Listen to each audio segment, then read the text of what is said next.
परीक्षा नहीं हुई, लेकिन आज नहीं तो कल होगी।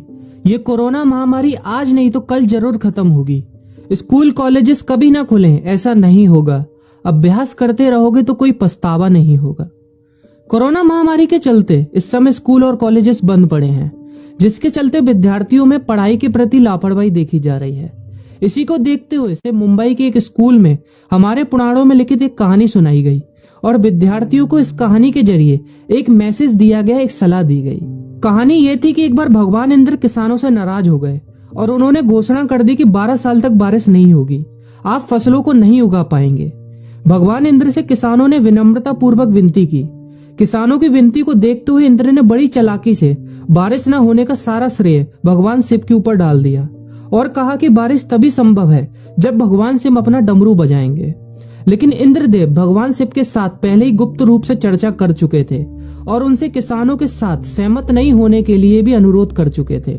जब किसान भगवान शिव के पास बारिश के लिए विनती करने के लिए गए तो उन्होंने भी कह दिया कि बारिश तभी होगी जब मैं 12 साल बाद अपना डमरू बजाऊंगा। निराश होकर वापस लौटते किसानों ने 12 साल तक इंतजार करने का फैसला किया। लेकिन उनमें से एक किसान वापस लौटकर नियमित रूप से अपना काम कर रहा था, खेती कर रहा था, यहाँ तक कि बीज भी बो रहा था। अन्य किसानों ने यह देखकर उस किसान का मजाक उड़ाना चालू कर दिया। कुछ किसानों ने उससे पूछा भी कि आप अपना समय और ऊर्जा क्यों बर्बाद कर रहे हैं, जबकि आप जानते हैं कि 12 साल तक बारिश नहीं होने वाली। उस किसान ने जवाब दिया कि मुझे पता है कि बारिश के बिना मेरी फसल नहीं आएगी, लेकिन मैं ये सब केवल अभ्यास के रूप में कर रहा हूँ। 12 साल बाद मैं फसलों को उगाने और खेतों में काम करने की प्रतिक्रिया को भूल जाऊंगा। शरीर की काम करने की आदत छूट जाएगी और शरीर आलस का शिकार हो जाएगा।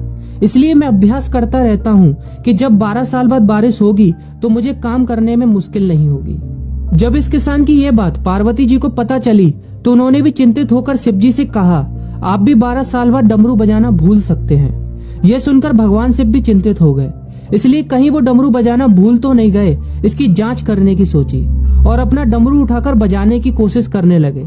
कोशिश करते हुए जैसे ही डमरू से आवाज आई वैसी बारिश होने लगी और जो किसान नियमित रूप से अपना काम कर रहा था उस किसान का खेत फसलों से हरा भरा हो गया। लेकिन बाकी सभी बारिश का इंतजार करते किसानों को पछतावा हुआ, क्योंकि उन्होंने अभ्यास करना भी छोड़ दिया था। इसी तरह 2 सप्ताह बाद, 2 महीने बाद या 2 साल बाद लॉकडाउन समाप्त हो जाएगा।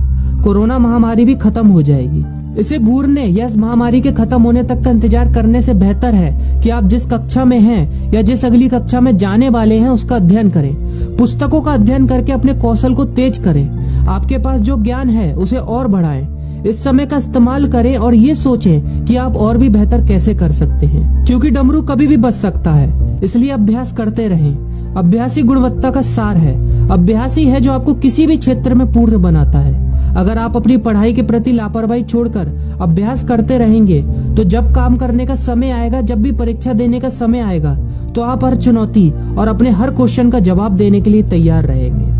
अपना ध्यान रखें और अपनों का ख्याल रखें, क्योंकि कोरोना भी गया नहीं है। घर पर ही रहने की कोशिश करें ताकि आप भी और अन्य भी सुरक्षित रहें और नियमित रूप से अभ्यास करते रहें, क्योंकि डमरू कभी भी बच सकता है। वीडियो अच्छी लगी हो तो वीडियो को लाइक और अपने फ्रेंड्स के साथ शेयर करना मत भूलिएगा।